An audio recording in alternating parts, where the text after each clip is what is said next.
উপরে যে লেখা আছে, লাল কাপড়ের উপরে যে লেখাটা আছে, মাতৃত্বকালীন ছুটি 6 মাসের আইন করতে হবে।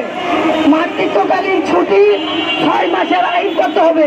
আমাদের স্টুলগুলোতে লেখা আছে যে আমাদের আইলো কনভেনশন আছে, ডেকেয়ার সেন্টারের কথা আছে, নারী শ্রমিকদের 190 হয়রানি মুক্ত কর্ম পরিবেশ, আমাদের জাতীয় ন্যূনতম মজুরি, আমাদের অবাধ ট্রেড ইউনিয়ন, চাতাল শ্রমিকদের কথা বলা আছে, আমাদের নির্মাণ শ্রমিকদের ট্রেড ইউনিয়ন এবং ন্যূনতম মজুরির কথা বলা আছে।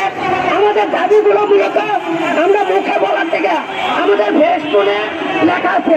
ফেসবুক থেকে আপনারা দাবিগুলো ছবি উঠালে মিডিয়া ভাই বোনেরা পেয়ে যাবেন। আমরা যারা এখানে এসেছি সবাইকে বিভিন্ন এলাকা থেকে আসে, আমাদের নিরুদ্দিন আক্তার, সুমি, সেলিনা হুসাইন, কল্পনা আক্তার, আমাদের স্বপ্না আক্তার, ফারুক খান, লিমন, মনির হোসেন, সুমন, ইস্টার, আমাদের নাসরিন আক্তার, আমাদের মালা 14 নম্বর থেকে আছে, প্রান্ত আছে, ফারুক হোসেন আছে, আমাদের এরকম অজস্র আমাদের যারা সবসময় কর্মক্ষেত্রে চাকরি করে।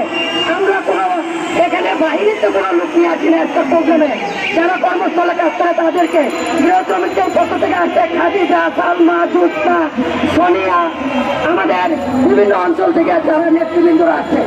আপনারা চাই আজকে যে দাবিগুলো আমরা করেছি সেই দাবিগুলা সরকার দ্রুতই বাস্তবায়ন করবো, কার্যকর করবো, এই আশাবাদ ব্যক্ত করে আজকের মে দিবসের প্রোগ্রাম এখানে সমাপ্তি ঘোষণা করছি।